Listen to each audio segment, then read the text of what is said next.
आप सभी विद्यार्थियों का एक बार फिर से हमारे चैनल में स्वागत है। इससे पहले हम साइंस का 2 टेस्ट का डिस्कशन करा चुके हैं और जिस हिसाब से आप लाइक कर रहे हैं हमारे वीडियो को, तो इसमें हमको और उत्साह मिल रहा है और हम प्रयास करेंगे कि बेहतरीन से बेहतरीन आपको डिस्कशन दिया जा सके और जितना ज्यादा हो सके इस क्वेश्चन के जो सेट्स हैं, जो क्वेश्चंस का हम डिस्कशन करा रहे हैं, वो ज्यादा से ज्यादा इंफॉर्मेटिव हो ताकि आप एग्जाम में और अच्छा परफॉर्म कर सकें। तो चलिए ज्यादा टाइम वेस्ट बिना किए हम लोग आज का डिस्कशन स्टार्ट करते हैं। आज का भी क्वेश्चन कल की तरह बहुत अच्छा क्वेश्चन है।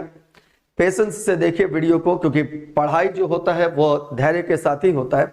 तो जब तक आप धैर्य नहीं रखिएगा और वीडियो आधा अधूरा देख करके छोड़ दीजिएगा तो शुरुआत के क्वेश्चन जितने अच्छे हैं अंत के भी क्वेश्चंस उतने ही अच्छे हैं और एग्जाम के लिए इक्वली इंपॉर्टेंट भी है। तो ये नहीं कि शुरू का 2-4 क्वेश्चन देख लिए उसके बाद फिर आप बाकी का क्वेश्चन छोड़ दीजिए, तो ऐसा आपके मन की तैयारी के हिसाब से वो सही नहीं है। तो हम आपसे बस यही कहते हैं कि पेशेंस रख के, धैर्य रख करके आप वीडियोस को वॉच कीजिए, क्वेश्चंस को समझिए और जहां पर कहीं दिक्कत होता है कमेंट जरूर कीजिए कि सर यहाँ नहीं समझ में आ रहा है, वहां नहीं समझ में आ रहा है। अगला जब हम वीडियो टेस्ट कर डालेंगे तो उसमें आपके जो कमेंट्स हैं और आपके जो प्रॉब्लम्स हैं उसको हम जरूर क्लियर करने का प्रयास करेंगे। तो चलिए वीडियो को स्टार्ट करने से पहले एक बार लाइक कर दीजिए, क्योंकि आपका लाइक हम बताते हैं कि हम लोग को एक हौसला देता है दुगने उत्साह से काम करने का। तो ठीक है, क्वेश्चन आज का स्टार्ट, रेडी। पहला क्वेश्चन ही न्यूमेरिकल है और न्यूमेरिकल ग्रुप डी में पूछेगा भी, तो थोड़ा सा ध्यान से देख लीजिए। पहला क्वेश्चन देखते हैं। कहता है एक कार 5 सेकंड में 5 मीटर पर सेकंड से 10 मीटर पर सेकंड का वेग प्राप्त करती है। इस समय में कार द्वारा तय की गई दूरी ज्ञात करें। इस समय का मतलब क्या हो गया? 5 सेकंड में दूरी ज्ञात करना है। देखिए अब गति का 3 समीकरण आप सबको याद है। तीनों समीकरण होता तो 4 है, लेकिन अभी हम 3 ही बता रहे हैं। पहला जो समीकरण है वह है आपका v = u + at। ये पहला समीकरण। देखिए समीकरण बिल्कुल आपको याद रहना चाहिए, है ना, क्योंकि समीकरण अगर नहीं याद रहा तो फिर दिक्कत है, फिर न्यूमेरिकल बनेगा ही नहीं। दूसरा जो है वो है b² = u² + 2as। और तीसरा जो समीकरण है वह है s = ut + ½ at²। अब आप इसको किसी भी क्रम में याद रखिए, इससे मतलब नहीं है, लेकिन याद जरूर रहना चाहिए। अब क्वेश्चन क्या कह रहा है कि आपको निकालनी है दूरी। तो देखिए अक्सर आप लोग हमसे पूछते हैं कि सर कौन सा फॉर्मूला कहाँ उपयोग करें, पता नहीं चलता है। तो देखिए आज वो भी बता देते हैं कि कौन सा फॉर्मूला कहाँ लगता है। सबसे पहले देखिए कि आपको तय की गई दूरी निकालनी है, तो आइदर दूरी कौन सा है, या तो फॉर्मूला नंबर 2 में s दूरी या विस्थापन होता तो विस्थापन ही है, लेकिन जब वस्तु सीधी रेखा में चलती है ना तो दूरी और विस्थापन बराबर होता है। याद रखिए जब वस्तु सीधी रेखा में चलेगी तो दूरी और विस्थापन बराबर होगा। नंबर 1 बात, अगर आपको ये क्वेश्चन दे दिया कि b² = u² + 2as, मान लो एक ऐसा क्वेश्चन है जिसमें कहे कि b² = u² + 2as में s है। अब ऑप्शन नंबर ए दे दे, मान लो दूरी है, ऑप्शन नंबर बी दे दे विस्थापन है, सी नंबर दे दे औसत विस्थापन है, डी नंबर दे दे औसत दूरी है। याद रखिएगा एस यहां पर डिस्प्लेसमेंट होता है, एस होता है विस्थापन, तो यहां पर एस क्या है? डिस्प्लेसमेंट। और सीधी रेखा में दूरी और विस्थापन बराबर होगा, यह बात बिल्कुल ध्यान से देखिएगा। तो या तो हम फॉर्मूला नंबर 2 यूज कर सकते हैं या फॉर्मूला नंबर 3 यूज कर सकते हैं। अब दिया हुआ क्या क्या है यह भी देख लीजिए। दिया हुआ जो चीज है उसको देखते हैं। पहले 5 सेकंड समय दिया हुआ है, इसका मतलब ये आपको टी दिया हुआ है। 5 से 10 का वेग प्राप्त हो गया तो ये प्रारंभिक हो गया और ये अंतिम वेग हो गया। एक u हो गया, एक v हो गया। अब आपको u मालूम है, v मालूम है, t मालूम है और निकालना है आपको क्या चीज? दूरी। तो देखिए अगर इस फॉर्मूला का यूज करते हैं, u भी तो मालूम है लेकिन a नहीं मालूम है, और इस फॉर्मूला में भी u मालूम है, t मालूम है, लेकिन a नहीं मालूम है। तो कहने का मतलब है कि पहला फॉर्मूला a निकालने का यानी त्वरण निकालने का होगा। अब त्वरण निकालने के लिए पहला फॉर्मूला देखते हैं। b मालूम है, u मालूम है, t मालूम है, a निकल जाएगा। चलिए तो देखिए a बराबर क्या हो जाएगा? b - u/t। टी। यहां पर अंतिम वेग कितना है, देखिए v है कितना 10, प्रारंभिक वेग कितना है 5 और समय कितना है 5। तो ये हो गया आपका कितना 1 मीटर पर सेकंड स्क्वायर, ये हो गया त्वरण। अब कोई भी फॉर्मूला, आप फॉर्मूला नंबर 2 लगा दीजिए, फॉर्मूला नंबर 3 लगा दीजिए, किसी को भी लगा दीजिए, कोई दिक्कत नहीं है। वी स्क्वायर, अब इसी को थोड़ा सा एक स्टेप कम ऐसे ही पूरा लिख देता है, वी स्क्वायर बराबर यू स्क्वायर प्लस 2as। अब निकालना क्या है s, तो s is equal to v square minus u square और बट्टा क्या पुट करेंगे 2, फॉर्मूला क्या है 2a, यहां पर पुट कर देंगे। अब बाकी आपका काम है कैलकुलेशन करना, 10 का स्क्वायर 100 माइनस u का मान कितना है 5, तो 5 का स्क्वायर और बट्टा 2 और एक्सेलरेशन का मान है 1। अब देखिए इसको सॉल्व कर लीजिए, 100 और 25 घट गया 75 बचा, 75 बटा 2 यानी 37.5 मीटर, और आंसर हो जाएगा आपका ऑप्शन नंबर बी। फिर से देख लीजिए, 5 सेकंड में 5 से 10 गया, वेग हो गया, इसका निकालना है तय की गई दूरी। सिंपल सा क्वेश्चन है, हल्का सा न्यूमेरिकल है, छोटा न्यूमेरिकल है। गति का ये 3 समीकरण याद रखिए, v बराबर u plus a t, v square बराबर यू स्क्वायर प्लस 2as और s बराबर ut plus half a t square. इसमें आपको s निकालना था, लेकिन s तभी निकलेगा जब a निकलेगा, और a निकालने के लिए दिए गए डाटा से पहला वाला यूज कर लेंगे। बोलिए बात समझ में आ गया। चलिए अब देखते हैं क्वेश्चन नंबर 2। पहला क्वेश्चन सबको क्लियर हो गया, देख लीजिए। अब आ जाइए क्वेश्चन नंबर हम लोग देखते हैं 2 नंबर क्वेश्चन, और 2 नंबर क्वेश्चन क्या कहता है। अच्छा, ये तो बहुत अच्छा क्वेश्चन है जी। हीलियम परमाणु हाइड्रोजन अणु से 2 गुना, देखिए हीलियम परमाणु हाइड्रोजन अणु से 2 गुना भारी है। क्या पहले ये सोचो ये कथन सत्य है कि नहीं? बिल्कुल सही है। हीलियम होता है एक परमाणविक गैस, मोनो एटॉमिक। एक परमाणविक मतलब जिस गैस का अणु एक परमाणु से बना है उसको मोनो एटॉमिक यानी एक परमाणविक कहेंगे।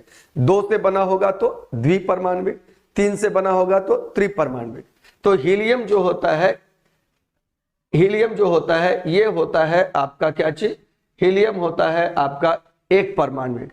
तो एक परमाणविक हो गया, तो यहां पर देखिए इसका परमाणु यानी इसका अगर हम कहें अनुभार कितना होगा, तो अनुभार हो जाएगा आपका 4। हीलियम का आपको याद भी होगा, और नहीं तो ऐसे देख लीजिए 2 4। हालांकि ये द्रव्यमान संख्या होता है, लेकिन द्रव्यमान संख्या लगभग परमाणु भार के बराबर ही होता है। लगभग हम ये नहीं बोल रहे कि दोनों एक ही चीज है, लेकिन लगभग बराबर होता है। तो चलिए ये 4 है, इसके हीलियम का हो गया। अब आइए हाइड्रोजन का, तो हाइड्रोजन क्या होता है H2, और हाइड्रोजन का परमाणु भार कितना होता है 1। हाइड्रोजन का परमाणु भार कितना 1 होता है। तो देखिए ये 1 होता है, और कितने हैं इसके परमाणु 2, तो इसका अनुभार हो गया 2। हीलियम का हो गया 4 अनुभार, हाइड्रोजन का हो गया 2। अब पूछ रहा है कि औसत गतिज ऊर्जा कितनी होगी। 298 केल्विन पर हीलियम परमाणु की औसत गतिज ऊर्जा हाइड्रोजन अणु से 2 गुना है, बराबर है, 4 गुना है, या हाइड्रोजन अणु के आधा गुना। तो अब यहां पर गतिज ऊर्जा का जो बात कर रहा है, तो यहां गतिज ऊर्जा बराबर हाफ mv² के फॉर्मूला से काम नहीं चलेगा, याद रखिएगा। यहां पर हाफ mv² का फॉर्मूला से काम नहीं चलेगा, क्योंकि यहां पर कहीं आपको वेलोसिटी का कोई चर्चा ही नहीं है। तो आपको इसके लिए एक फॉर्मूला याद रखना पड़ेगा, और याद रखिए ये बहुत इंपॉर्टेंट फॉर्मूला, बहुत इंपॉर्टेंट फॉर्मूला है, और वो है कि एक अणु गैस का, देख लीजिए और लिख भी लीजिए, एक अणु का, गैस के एक अणु का कर देते हैं, गैस के एक अणु का गतिज ऊर्जा, गैस के एक अणु का गतिज ऊर्जा, बहुत महत्वपूर्ण फॉर्मूला है। गैस के एक अणु का गतिज ऊर्जा इज इक्वल टू होता है, फॉर्मूला याद रखिएगा, 3/2 RT, सॉरी 3/2 R नहीं होगा, 3/2 K, 3/2 KT। 3/2 KT। अब ये K क्या है यहां पर, तो कांस्टेंट है और उस कांस्टेंट का एक नाम भी है, याद रखिएगा। ये K एक कांस्टेंट है भैया, और इस कांस्टेंट का एक नाम भी है और इसको कहते हैं बोल्ट्जमैन कांस्टेंट। बोल्ट्जमैन कांस्टेंट, तो इसका एक नाम भी है। अब देखिए यहां से स्पष्ट पता चल रहा है कि गतिज ऊर्जा केवल टेम्परेचर पर निर्भर करता है। किस पर निर्भर करता है, केवल टेम्परेचर पे। तो हीलियम परमाणु हाइड्रोजन अणु से दोगुना भारी है। 298 केल्विन पर हीलियम परमाणु की औसत गतिज ऊर्जा का क्या होना है, तो यहां पर 298 केल्विन, यानी कि दोनों केस में टेम्परेचर तो सेम ही है।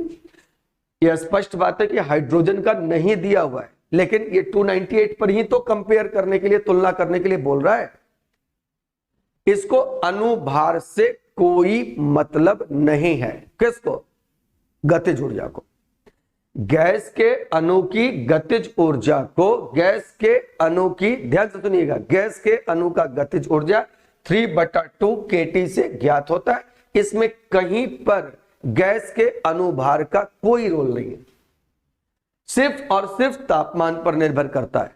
और इसीलिए यहां पर आंसर हो जाएगा, क्योंकि दोनों का तो 298 केल्विन पर ही निकालना है और अणुभार और परमाणु भार वाला कोई टर्म है ही नहीं, इसलिए आंसर हो जाएगा हाइड्रोजन अणु के बराबर। बात क्लियर हो गया। तो ये एक देखिए, सबसे पहले इसमें क्वेश्चन ऐसे भी एक पूछता है, अक्सर देखिएगा क्वेश्चन आपको मिलेगा, कभी आप सेट बनाए होंगे। तो किसी गैस की गतिज ऊर्जा निर्भर करती है, किसी गैस की गतिज ऊर्जा निर्भर करती है, आंसर होगा तापमान पर। तो ये बहुत अच्छा क्वेश्चन है कि किसी गैस की गतिज ऊर्जा, आप नोट कर सकते हैं इस चीज को। और ये फॉर्मूला तो अब आप याद ही रखिए। देखिए जैसे गैस के एक अणु का गतिज ऊर्जा होता है, उसी प्रकार कभी कभी क्या करता है ना, गैस के एक मोल का भी गतिज ऊर्जा पूछ देता है।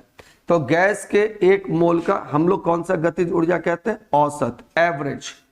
गैस के एक मोल का औसत गतिज ऊर्जा, और इसको जब निकालिएगा तो ये होता है 3/2 RT, 3/2 RT। ध्यान से देख लीजिए, एक मोल का औसत गतिज ऊर्जा 3/2 RT होगा। R हो गया गैस नियतांक, T हो गया तापमान। चलिए काम बन गया। हीलियम परमाणु हाइड्रोजन अणु से दोगुना भारी है, 298 पर कितना था, दोनों का बराबर हो गया। और अगर वीडियो पसंद आ रहा है, इंफॉर्मेटिव लग रहा है, आपको लग रहा है कि नहीं सर अच्छा बता रहे हैं, डिस्कशन अच्छा करा रहे हैं और हम लोग को एग्जाम में बहुत फायदा होगा, तो इसको ज्यादा से ज्यादा अपने दोस्तों के साथ शेयर करिएगा। और लाइक तो आप जरूर कर दीजिए, क्योंकि आपका लाइक हमको डबल एनर्जी देगा क्वेश्चंस को और शानदार तरीके से बताने में। चलिए तो फिर बात करते हैं अगला क्वेश्चन का, और अब आते हैं क्वेश्चन नंबर हम लोग 3 पर। क्वेश्चन नंबर 3 देखते हैं क्या है। अच्छा, ये भी एक न्यूमेरिकल है। कहता है क्वेश्चन की एक ट्रक किनारे से फिसलकर 0.8 सेकंड में जमीन पर गिर जाता है, किनारा जमीन से कितना ऊंचा है। कहता है कि एक ट्रक जो है किनारे से फिसलकर 0.8 सेकंड, देखें ना हाईवे वगैरह होता है तो रोड जो होता है उसके दोनों किनारे गड्ढा बना रहता है। मान लो किसी दुर्घटनावश ऐसा इत्तेफाक हो गया कि एक ट्रक नीचे गिर गया और 0.8 सेकंड में वो पहुंच गया कहां पर, जमीन पर। तो आपको ये बताना है कितना ऊंचा होगा, है ना। तो एक बार फिर से गति का समीकरण ही आपको काम देने वाला है, क्योंकि आपको दिया हुआ है 0.8 सेकंड जो कि आपका टाइम है। और जब गिरा तो उस समय इसकी जो प्रारंभिक वेग, मान लो कि वो खड़ा ही था, या सपोज कर लो क्षैतिज चल भी रहा होगा, एक बात का मतलब, लेकिन जब वो पलट के नीचे गिरेगा तो स्टार्टिंग में वर्टिकल यानी उदग्र दिशा में, ध्यान रखना, अगर कोई वस्तु क्षैतिज चलते रहती है, बहुत इंपॉर्टेंट कंसेप्ट है भाई, ध्यान से सुन लीजिए और समझ लीजिए इस बात को, कि अगर कोई वस्तु क्षैतिज चलती है, चल रही है, तो उसका वर्टिकल में, वर्टिकल का मतलब होता है उदग्र में, उसका वेग होता है 0। कितना होता है वेग, इस डायरेक्शन में। अगर मान लो इस डायरेक्शन में इसका वेलोसिटी v है, तो इस डायरेक्शन में वेलोसिटी 0 होगा। अब तो ट्रक चल रहा होगा तो रोड पर चल रहा होगा, ट्रक चल रहा है तो रोड पर चल रहा है, हॉरिजॉन्टल चल रहा है, तो वर्टिकल वेलोसिटी कितना है इसका 0, यानी प्रारंभिक वेग है 0। अब निकालना है आपको कितना ऊंचाई पर है, यानी ये निकालना है s। अब फॉर्मूला आप सिंपल वाला यूज कर लीजिए, s बराबर ut plus half gt square, s बराबर ut plus half gt square. अब देखिए प्रारंभिक वेग तो 0 है, तो ये तो खत्म हो गया, ये टर्म आपका खत्म हो गया। क्यों खत्म हुआ? क्योंकि इस डायरेक्शन में प्रारंभिक वेग कितना है? 0, बच गया हाफ जी टी स्क्वायर। अब ये हाफ और g का वैल्यू कितना दिया है? बोला 10। लेकिन याद रखना गति का समीकरण में g का वैल्यू हमेशा नेगेटिव होता है।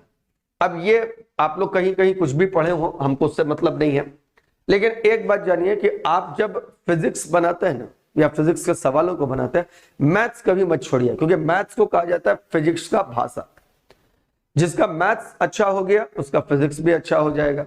और मैथ्स में बहुत सिंपल सा कंसेप्ट है आपके पास कि ये ओरिजिन है तो नीचे होता है माइनस और ऊपर होता है प्लस। ये माइनस होता है, ये प्लस होता है। अब जब कोई वस्तु को आप स्टार्ट मानते हैं तो कहां मानते हैं, या कहां रखी गई थी, या कहां पर वो होगी, तो आप उसको मानते हैं ओरिजिन पे। मान लीजिए आपने ओरिजिन पे मान लिया यहां पर, और यहां से पृथ्वी किसी भी वस्तु को हमेशा याद रखना नीचे खींचती है। वस्तु ऊपर जाए तो भी नीचे खींचेगा, नीचे आए तो भी नीचे खींचेगा, इसलिए जी हमेशा हमेशा माइनस होता है। कंसेप्ट बिल्कुल स्पष्ट रखिए, कहीं कंसेप्ट में कंफ्यूज होने का जरूरत नहीं है। जी का मान हमेशा माइनस, जो चीज नीचे दिखे वो माइनस, जो चीज ऊपर हो वो प्लस। गति के समीकरण में सवाल बनाते समय माइनस का कंसेप्ट बहुत जरूरी होता है, क्योंकि माइनस का मतलब होता है नीचे, प्लस का मतलब होता है ऊपर। अब वस्तु को आप ऊपर फेंक दीजिए तो भी तो पृथ्वी उसको नीचे खींचेगा, और ऊपर से नीचे गिरा दीजिए या फेंक दीजिए तो भी बस पृथ्वी उसको नीचे ही खींचेगा। पृथ्वी कभी ऊपर नहीं खींचता है, पृथ्वी कभी उसको ऊपर नहीं धकेलता है। तो जी का मान तो पॉजिटिव होने का सवाल ही नहीं है यार। अब देखिए, तो जी का मान नेगेटिव हो गया, और टाइम की वैल्यू आपको दी हुई है 0.8 का स्क्वायर, तो 0.8 का स्क्वायर आप कर दीजिए, और इसको आप सॉल्व कर सकते हैं, कोई बहुत बड़ा चीज नहीं है। देख लीजिए एक बार, हाफ इंटू यहां पर माइनस को आगे ले गए, 10 इंटू 0.8 इंटू 0.8। अब देखो एक पॉइंट से एक जीरो कट गया, एक पॉइंट से एक जीरो कट गया। अब क्या हो गया? 2 और 2 चौके 8, और 4 गुना 0.8 यानी ये हो गया 3.2 मीटर। आंसर हो गया ऑप्शन नंबर डी। लेकिन ये आंसर किस में आएगा? माइनस में। अब बोलिएगा सर ये माइनस आया तो इसका मतलब क्या हुआ? अरे माइनस आया इसका मतलब ये हुआ कि ट्रक वहां से नीचे गिरी है, और हम बोल रहे हैं कि नीचे क्या होता है? माइनस। जब नीचे माइनस होता है, ट्रक नीचे गिरी है, तभी ना माइनस आया। -3.2 का मतलब हुआ कि ट्रक नीचे गिरी। अगर प्लस आता इसका मतलब ट्रक ऊपर चल जाता, ऐसा तो होना नहीं है, इसलिए आंसर हो जाएगा ऑप्शन नंबर डी 3.2। चलिए ऑप्शन में नहीं देगा प्लस माइनस, ये तो आपका सेंस है ना कि हम नीचे को माइनस मानते हैं, ऊपर को प्लस मानते हैं। ये आपका सेंस है, मैथ्स का कंसेप्ट है, बहुत जरूरी कंसेप्ट है, ध्यान से इस चीज को समझ लीजिए। क्वेश्चन भी एवरेज लेवल का ठीक ठाक है, एग्जाम में पूछने लायक क्वेश्चन है ये सब। चलिए अब आ जाते हैं, अगर मान लीजिए कि लग रहा होगा कि सर जल्दी जल्दी मिटा देते हैं, तो वीडियो को थोड़ा सा पॉज कर लीजिए। यूट्यूब में ये बड़ा अच्छा फायदा होता है आप लोग के लिए कि आप आराम से कहीं भी वीडियो को रोक करके कुछ भी नोट डाउन कर सकते हैं, तो इसका लाभ जरूर उठा लीजिए। और ये आप लोग के लिए एक बहुत ही गोल्डन चांस है कि एग्जाम्स बहुत माने कि इतना नंबर ऑफ वैकेंसीज ज्यादा है और आप उसका अभी तैयारी कर रहे हैं, तो एक बार पूरा एनर्जी से लग जाइए इस एग्जाम की तैयारी में। देखिए हम इस चैनल के माध्यम से आपको किसी प्रकार का कोई भी एंटरटेनमेंट देने का प्रयास नहीं कर रहे, हमारा सिर्फ एक ही इंटेंशन है, और वो इंटेंशन ये है कि आपका एग्जाम्स का तैयारी ज्यादा से ज्यादा अच्छा कराया जा सके। ये बात सही है कि हमको आने में थोड़ा सा चैनल पर देर हुआ, लेकिन फिर भी अभी भी मेरे पास इतना समय बचा हुआ है कि हम आपका सही से तैयारी करवा सकते हैं, अगर आप चाहते हैं तो। ध्यान से देखिएगा, कंसेप्ट को बिल्कुल क्लियर रखिए, कहीं पर कोई मतलब कि मिसकंसेप्शन आपसे अब नहीं होना चाहिए, क्योंकि अब एग्जाम बहुत ज्यादा दूर नहीं है। पेशेंटली वीडियो को वॉच कीजिए, एक एक क्वेश्चन को अच्छा से समझने का प्रयास कीजिए। और फिर से बोल रहे हैं, जहां दिक्कत हो वहां पर आप इसको कमेंट में जरूर डालिए कि सर ये कंसेप्ट क्लियर नहीं हुआ, अगले बार वीडियो में उसको डालिएगा। कमेंट हम पढ़ते हैं और हम अपने बाकी जो कलीग्स हैं उनको भी बोलते हैं कि अगर ऐसा कुछ कमेंट लगता है जिसमें बच्चे को किसी तरह की दिक्कत हो रही है समझने में, तो वो हमको जरूर इंफॉर्मेशन दे, हम अगले वीडियो में उसको जरूर क्लियर करेंगे। चलिए ठीक है, आप लोग सहयोग कर रहे हैं, साथ दे रहे हैं, है ना, वीडियो लाइक कर रहे हैं, बहुत अच्छी बात है ना, हम बहुत खुश हैं इस चीज से। और चलिए अब आ जाते हैं हम लोग अगले क्वेश्चन पे। अब आइए, क्वेश्चन नंबर है हम लोग का 4 नंबर। अब 4 नंबर क्वेश्चन क्या कहता है, वायु दाब बनाती है। क्वेश्चन नंबर है 4 कि वायु दाब बनाती है। ऑप्शन नंबर ए है नीचे की ओर, ऊपर की ओर, सभी दिशाओं में, कहीं नहीं। अब एक देखिए, सबसे पहला वायु दाब यानी एयर प्रेशर होता क्यों है? तो एयर प्रेशर का सबसे बड़ा कारण होता है, अगर वायुमंडल की हवा की बात करते हैं तो वायु का अपना एक वजन होता है। अब बोलिएगा वायु का भी वजन होता है, बिल्कुल सही है, वायु का एक वजन होता है। आपको पिछले क्लास में बताए थे कि 1 मोल वायु का वजन 29 ग्राम होता है। वीडियो में देखिएगा, पहला वाला वीडियो में डाले हुए हैं, उसमें भी बहुत अच्छा अच्छा क्वेश्चन है, दूसरा वाला में भी अच्छा है। अभी जितना क्वेश्चन ला रहे हैं सब बहुत मस्त मस्त क्वेश्चन ला रहे हैं, आप इसको ध्यान से सुनिए, समझिए और जहां दिक्कत हो वहां बताइए।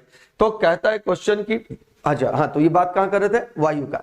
तो वायु के 1 मोल का वजन जो होता है ना, वो 29 ग्राम होता है। और ये 29 ग्राम जो वजन होता है ना, वो ग्रेविटेशनल फोर्स तो आप जानते हो, गुरुत्वाकर्षण बल हर वस्तु पर लगता है, हवा पर भी लगेगा, और वो एक फोर्स लगाएगा। वो जब फोर्स लगाएगा और यूनिट एरिया पर, इकाई क्षेत्रफल पर जो बल लगेगा, वायु का भार होता है, वजन होता है, द्रव्यमान होता है। द्रव्यमान के कारण पृथ्वी जब उस पर बल लगाई तो वो बल भार कहलाया या उसको गुरुत्वाकर्षण बल कहो। ध्यान से सुनो, वायु का अपना कुछ द्रव्यमान है, 1 मोल का द्रव्यमान 29 ग्राम है, बहुत सारा हवा है और सबका कुछ न कुछ द्रव्यमान है। और पृथ्वी जब इस मास पर, मतलब वायु द्रव्यमान पर जब बल लगाएगी तो उसी बल को तो भाई भार कहते हैं ना। और भार ग्रह के द्वारा या पृथ्वी के द्वारा लगाया गया भार ही ग्रेविटेशनल फोर्स है, यानी गुरुत्वाकर्षण बल है। तो सीधा सीधी वायु दाब का कारण अगर कोई पूछे तो हम कहते हैं उसको गुरुत्वाकर्षण बल है, सिंपल सा बात है। अब दाब जो होता है क्या होता है, इकाई क्षेत्रफल पर लगने वाला बल। तो एक बात तो समझ में आ गया कि वायु दाब जो होता है वो वायु के वजन के कारण होता है। ये भी एक अच्छा क्वेश्चन है, या कहेंगे ग्रेविटेशनल फोर्स के कारण होता है। क्योंकि आपको एक बात मालूम है कि प्रेशर इज इक्वल टू होता है फोर्स बाई एरिया। अगर प्रेशर कोई चीज लगा रही है तो वहां पर फोर्स होगा तभी ना। एरिया तो ठीक है, मान लो ये एरिया है, ये एरिया है हमारे पास, लेकिन फोर्स भी तो चाहिए। और फोर्स कौन सा, ग्रेविटेशनल फोर्स। चलो ठीक है, यहां तक तो आपको बात समझ में आ गया। अब ये वायु दाब लगता किधर की ओर है, तो एक बात याद रखिए, पास्कल का नियम याद कीजिए कि बंद द्रव में किसी भी बिंदु पर लगाया गया दाब पूरे द्रव में समान परिमाण में संचरित हो जाता है। बंद द्रव में किसी भी बिंदु पर लगाओ गया दाब पूरे द्रव में समान परिमाण में संचरित हो जाता है। उसी प्रकार से एरिया इधर भी है, एरिया इधर भी है, एरिया इधर भी है, इधर भी है, सब जगह एरिया।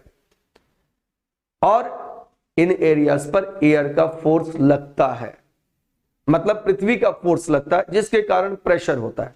हाँ, ये सही है कि जैसे जैसे हम ऊपर जाएंगे वैसे वैसे क्या होगा। अब मान लीजिए कि ये अर्थ है, ध्यान से देखो, अब ये हाइट h1 है और मान लो ये हाइट h2 है, और ये मान लो हाइट, और ये मान लेते हैं कि हाइट जो है वो आपका h3 है, ऐसे मान लीजिए। अब जब हम इस जगह पर प्रेशर की बात करें यहां पर, तो यहां पर ये पूरा एयर लगा रहा होगा इस पर वजन इकाई क्षेत्रफल पर। लेकिन जब हम H2 पर आते हैं तो ये वजन लगता है। तो देखिए हवा की मात्रा कम हो गई तो ऊपर जाने पर दाब भी कम हो गया। अब यहां पर आ गए तो हवा का इतना ही वजन लगेगा इस एरिया पर, तो देखिए और मात्रा कम हो गई, दाब और कम हो गया। ऊपर जाने पर दाब घटते जाता है। लेकिन देखिए दाब तो यहां भी है, यहां भी है, यहां भी है, यहां भी है, सब जगह। क्योंकि ग्रेविटेशनल फोर्स तो जानते हो कि पूरे यूनिवर्स में उपस्थित है। अर्थ के द्वारा भी ग्रेविटेशनल फोर्स हर वस्तु पर लगता है, हर जगह के एयर मॉलिक्यूल्स पर लगेगा। एयर मॉलिक्यूल तीनों डायमेंशन में मूव करता है और हर डायरेक्शन में फोर्स लगेगा ही लगेगा। इसलिए आंसर हो जाएगा वायु दाब बनाती है किधर की ओर, तो आंसर देंगे सभी दिशाओं में। याद रखना वायु दाब बनाती है। अगर ये भी क्वेश्चन पूछ दे कि बर्तन में कोई गैस भरी है या बर्तन में कोई द्रव भरा है, तो द्रव लगाएगा दाब या बर्तन में भरी गैस लगाएगी दाब किस दिशा में, तली की ओर, किनारे की दीवारों पर, ऊपर पर। तो जितना लिक्विड जिस जिस जगह पर कांटेक्ट में है सब जगह वो प्रेशर लगाएगा ही लगाएगा। चलिए अच्छा क्वेश्चन था, वायु दाब बनाती है किधर की ओर, आंसर हो जाएगा सभी दिशाओं में। चलिए अगला क्वेश्चन आते हैं और ये है क्वेश्चन नंबर हम लोग का कौन सा, क्वेश्चन नंबर आ गया 5 नंबर कहता है कि एक तरंग के गर्त की गहराई को कहा जाता है।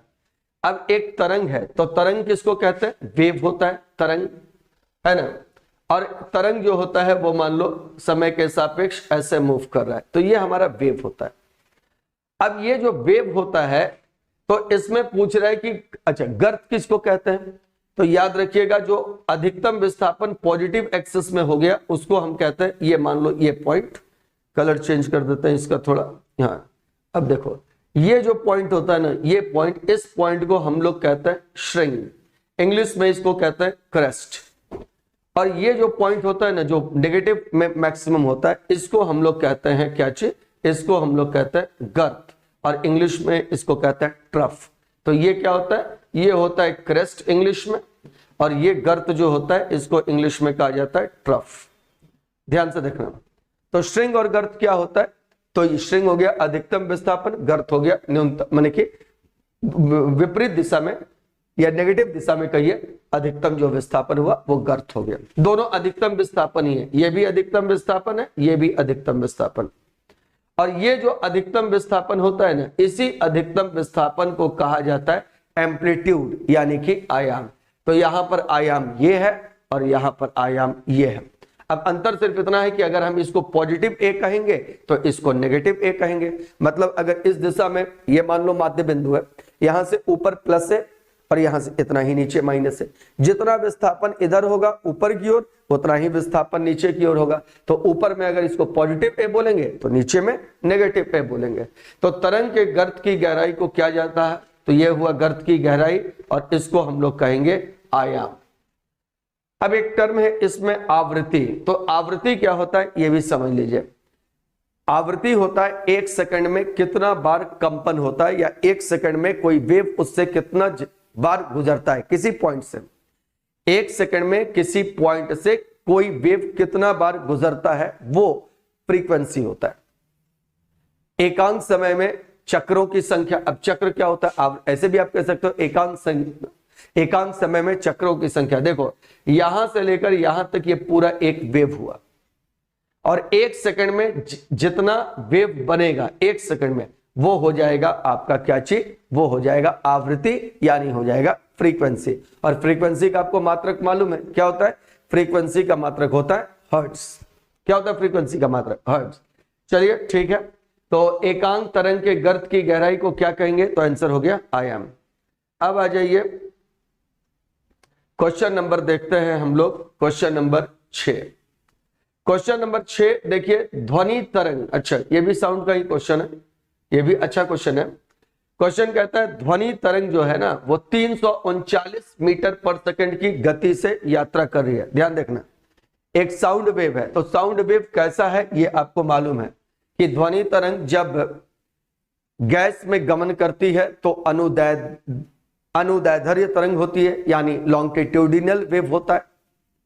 जब वो चलता है किसमें, गैस में, तो अनुदैर्ध्य यानी लॉन्गिट्यूडिनल। जब वो द्रव में चलता है तो द्रव में अंदर में होता है अनुदैर्ध्य, और सतह पर होता है अनुप्रस्थ, और ठोस में होता है अनुप्रस्थ और अनुदैर्ध्य दोनों। बहुत अच्छा ये पॉइंट है, एग्जाम में बहुत बार पूछता है, इसको ध्यान रखिएगा कि ठोस जो होता है, ठोस, इस ठोस में दोनों होता है, अनुदैर्ध्य भी होता है और अनुप्रस्थ भी होता है। तो इसको हम L से लिख देते हैं अनुदैर्ध्य के लिए, और T से लिख देते हैं अनुप्रस्थ के लिए। आप वीडियो पॉज करके सुन लीजिएगा। अनुदैर्ध्य के लिए लिख रहे हैं एल और अनुप्रस्थ के लिए लिख रहे हैं टी, क्योंकि इंग्लिश में लॉन्गिट्यूडनल अनुदैर्ध्य और अनुप्रस्थ ट्रांसवर्स, ठोस में दोनों होता है। द्रव में क्या होता है ना, अक्सर क्वेश्चन ये आते रहता है इसलिए बता रहे हैं इसको। द्रव में क्या होता है कि अगर सतह पर है तो फिर वो होता है सतह जो होता है इस सतह पर होता है अनुप्रस्थ और द्रव के अंदर में होता है अनुदैर्ध्य। और गैस जो होता है ना, गैस इसमें केवल होता है अनुदैर्ध्य। चलिए, ये बात तो इंफॉर्मेशन का था, अच्छा इंफॉर्मेशन था, काम के लायक इंफॉर्मेशन था, एग्जाम में आपको बहुत मदद करेगा ये इंफॉर्मेशन।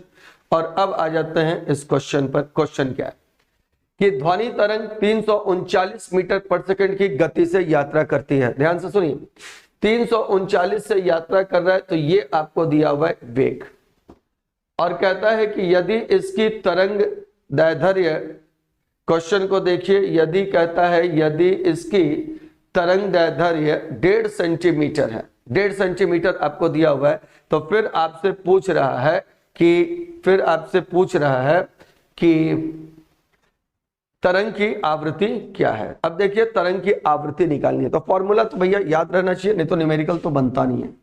आवृत्ति का फॉर्मूला आपको याद रहेगा, आवृत्ति बराबर होता है वेग यानी वेलोसिटी बटा वेव लेंथ यानी तरंग दैर्ध्य, वेग बटा तरंग दैर्ध्य। ये अब मेरा हिंदी उतना अच्छा नहीं है, उतना देख लीजिएगा, ठीक है, थोड़ा सा हिंदी गड़बड़ है। तो वेग बटा तरंग दैर्ध्य, अब वेग कितना है तो वेग है आपका 339 दिया हुआ है 339, और तरंग दैर्ध्य दिया हुआ है 1.5 सेंटीमीटर में। फंसाने का काम तो यही करा, ये वेवलेंथ दिया हुआ है 1.5 सेंटीमीटर में। अब देखो, एक बात याद रखना, फिजिक्स का ये बहुत इंपॉर्टेंट पॉइंट है कि फिजिक्स के प्रश्नों को एसआई मात्रक में ही हल करना चाहिए, फिजिक्स के प्रश्नों को एसआई मात्रक में ही हल करना चाहिए। तो यहाँ 1.5 सेंटीमीटर जो दिया हुआ है इसको आप मीटर में बदल दीजिए, और मीटर में बदलने के लिए आपको मालूम है कि 100 से हमको देना पड़ेगा भागा। अब चलिए इसको आप फटाफट हल कर लीजिए, हमको मालूम है आपका मैथ्स बहुत अच्छा है, क्योंकि मैथ्स अच्छा नहीं होगा तो फिर रिजल्ट भी मुश्किल है। अब देखिए यहाँ पर भागा दे देते हैं, पहले तो ये पॉइंट को यहाँ पर हटा के यहाँ ले आते। अब देखो 15 और 15 दूना 30 यानी बच गया 3 9, फिर 2 है ना, और फिर 9 बच गया तो 15 6 90, ये 226 में पूरा कट जाएगा, और 226 के बाद इसमें 2 शून्य और लग जाएगा यानी 22600 हर्ट्ज। ये आंसर हो गया। आंसर हो जाएगा आपका ऑप्शन नंबर डी 22,600 हर्ट्ज। देखिए क्वेश्चन में क्या बोला था, आवृत्ति निकालने के लिए याद रखिएगा ग्रुप डी में 4-5 को न्यूमेरिकल रहता है, इसलिए न्यूमेरिकल पर पकड़ अच्छा तभी बनेगा जब फॉर्मूला याद रहेगा।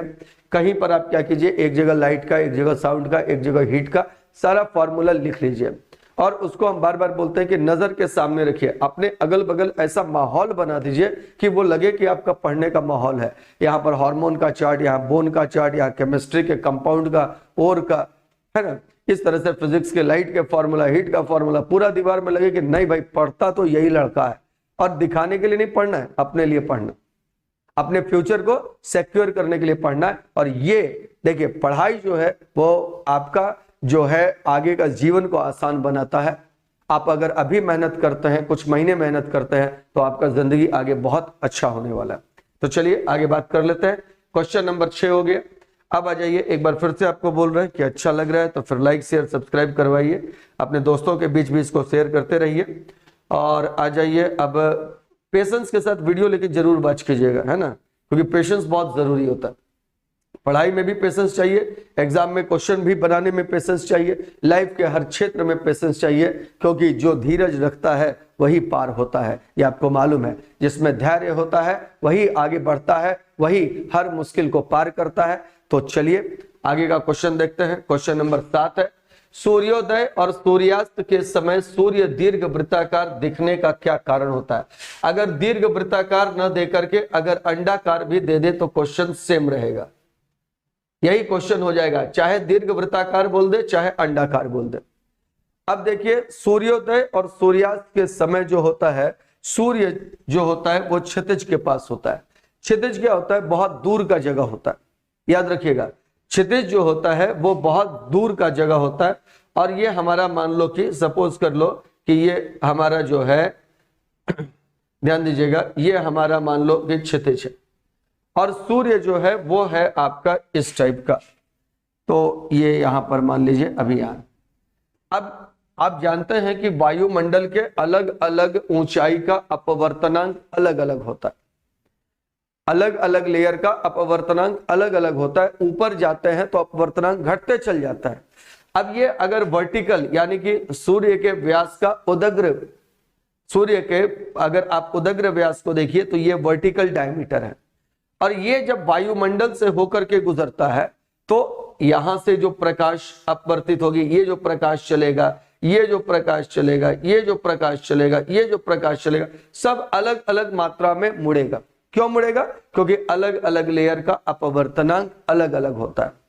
जब अलग अलग मात्रा में मुड़ेगा तो इसके कारण से हमको ऑब्जेक्ट रियल साइज का दिखाई नहीं देगा, और वह दिखाई देगा कुछ अंडाकार, या कहेंगे कुछ कैसा दिखाई देगा, दीर्घ वृत्ताकार दिखाई देगा।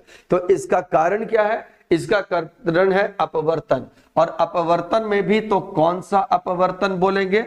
अपवर्तन में भी अगर बोले कौन सा अपवर्तन, तो याद रखिएगा ये है वायुमंडलीय, याद रखना, वायुमंडलीय अपवर्तन के कारण, यानी वायुमंडल में जो हवा है उससे अपवर्तन के कारण ये घटना घटती है। इसको फिगर से दिखाना थोड़ा मुश्किल होता है, लेकिन आप याद रखिए कि ये जो जब हम लोग सूर्य क्षितिज पे होता है तो वहां पर क्या होता है कि वहां से जब प्रकाश लंबी दूरी तय करती है और अलग अलग हवा के परत का अपवर्तनांक अलग अलग होता है, जिसके कारण वो अलग अलग मात्रा में मुड़ती है। अब यही दोपहर के समय में जब बिल्कुल अभिलंब आता है, नॉर्मली आता है, ध्यान रखिएगा, दोपहर के समय जो किरणें होती है वो परपेंडिकुलर यानी अभिलंब दिशा में आती है, और अभिलंब दिशा में जानते होंगे कि अपवर्तन नहीं होता है, यानी अपवर्तन नहीं होने का मतलब एंगल आई बराबर 0 होता है।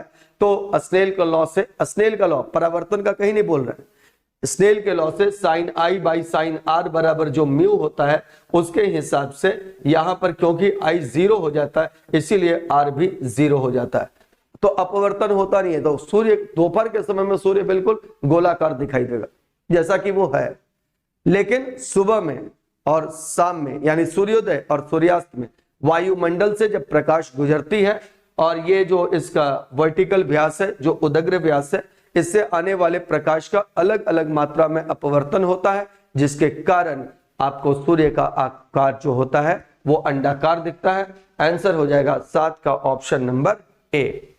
तो ये भी बहुत अच्छा क्वेश्चन था। अगर क्वेश्चन पूछ दिया सूर्योदय या सूर्यास्त के समय सूर्य 2 मिनट पहले या 2 मिनट बाद तक क्यों दिखाई देता है, तो इसका भी कारण वायुमंडलीय अपवर्तन ही होता है। याद रखिए, वास्तविक सूर्योदय से 2 मिनट पहले और वास्तविक सूर्यास्त के 2 मिनट बाद तक सूर्य का दिखाई देना भी वायुमंडलीय अपवर्तन के कारण ही होता है। चलिए अब आ जाते हैं अगले क्वेश्चन पे। क्वेश्चन नंबर है नेक्स्ट। क्वेश्चन नंबर कहता है नेक्स्ट, किसी तत्व के परमाणु का आकार, किस तत्व के परमाणु का आकार सबसे अधिक है? देखो ऑप्शन में दिया है पोटेशियम, सीजियम, लिथियम, सोडियम। देखो दो बात याद रखना है, ये आपका मान लीजिए कि हम बनाते हैं पीरियोडिक टेबल यानी आवर्त सारणी, तो इसमें लेफ्ट टू राइट जब आप जाते हैं तो आप किसी आवर्त में जा रहे हैं। अगर आप लेफ्ट से राइट जा रहे हैं तो इसका मतलब आप किसी आवर्त में जा रहे हैं, और अगर आप ऊपर से नीचे आ रहे हैं तो इसका मतलब है आप किसी वर्ग में आ रहे हैं। ऊपर से नीचे आने का मतलब किसी ग्रुप में ऊपर से नीचे आना, और बाएं से दाएं जाने का मतलब किसी आवर्त में जाना, क्योंकि क्वेश्चन कभी ऐसे ही पूछ देगा बाएं से दाएं जा रहे हैं तो, या आवर्त में अगर आप आगे बढ़ते हैं तो, इस तरह से अगर क्वेश्चन बनता है। अब एक बात जानिएगा कि वर्ग में जैसे जैसे ऊपर से नीचे जाते हैं, याद रखिएगा, वर्ग में जैसे जैसे नीचे से ऊपर जाते हैं, वर्ग में जैसे जैसे नीचे से ऊपर जाते हैं, ध्यान दीजिएगा, इसको भी मिटा देते हैं। तो वर्ग में जैसे जैसे नीचे से ऊपर जाते हैं वैसे वैसे क्या होता है कि परमाणु का साइज जो होता है वो बढ़ता है। परमाणु का आकार आप देख लीजिएगा, ठीक से लिख लीजिएगा, परमाणु आकार जो होता है ना वो क्या होता है, वो बढ़ता है। वर्ग में ऊपर से नीचे आने पर। और आवर्त में क्या होता है ना कि लेफ्ट टू अगर राइट जाते हैं, मतलब बाएं से अगर दाएं जाते हैं, तो फिर जो परमाणु का आकार होता है वो बढ़ता है, सॉरी घटता है, परमाणु आकार घटता है। ये बहुत इंफॉर्मेटिव पॉइंट है, परमाणु आकार घटता है। फिर से समझिए, वर्ग में ऊपर से नीचे जाएंगे परमाणु आकार बढ़ेगा, आवर्त में बाएं से दाएं जाएंगे परमाणु आकार घटेगा। अब क्यों बढ़ेगा क्यों घटेगा, इसके पीछे भी एक कारण है। क्या कारण है? जब हम ऊपर से नीचे आते हैं वर्ग में, तो कक्षा की संख्या बढ़ते जाती है। क्या बढ़ता है? कक्षा का संख्या। बहुत इंपॉर्टेंट बात है, ऊपर से नीचे जाते हैं तो कक्षा की संख्या बढ़ती है, इस बात को लिख लेना। और कक्षा की संख्या बढ़ने के कारण परमाणु का आकार बढ़ता है। अगर बाएं से दाएं जाते हैं तो क्या बढ़ता है? इलेक्ट्रिक फोर्स यानी विद्युत बल नाभिक और बाहरी कक्षा के इलेक्ट्रॉन के बीच। नाभिक और बाहरी कक्षा के इलेक्ट्रॉन के बीच विद्युत बल बढ़ने के कारण परमाणु का आकार घटता है। तो घटने का कारण अगर पूछे तो बोलना इलेक्ट्रिक फोर्स, और बढ़ने का कारण पूछे ग्रुप में तो बोलना उसका परमाणु का कक्षा का संख्या बढ़ने के कारण। जैसे एक एग्जांपल से हम समझा देते हैं, जैसे लिथियम लो, तो लिथियम क्या होता है ना कि लिथियम का परमाणु संख्या होता है 3, ध्यान दो। तो इसमें क्या होता है, लिथियम का 1 और 2, तो पहला लिथियम का जो होता है